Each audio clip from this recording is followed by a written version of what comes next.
కర్ణాటకలో ఘోర బస్సు ప్రమాదం జరిగింది. గురువారం తెల్లవారుజామున కర్ణాటకలోని చిత్రదుర్గ్ జిల్లా హరియూర్ దగ్గర ట్రావెల్స్ బస్సును లారీ ఢీకొట్టింది. వేగంగా వచ్చిన లారీ బస్సును ఢీకొట్టడంతో ఒక్కసారిగా మంటలు చెలరేగాయి. బస్సు, లారీ పూర్తిగా మంటల్లో కాలిపోయాయి.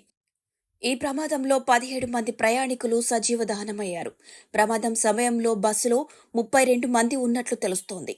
ట్రావెల్స్ బస్సు బెంగళూరు నుంచి గోకర్ణం వెళ్తుండగా ఈ ప్రమాదం జరిగింది. చిత్రదుర్గ్ జిల్లా హరియూర్ సమీపంలో గొర్లట్టు దగ్గర ప్రైవేట్ బస్సును లారీ వేగంగా ఢీకొట్టింది.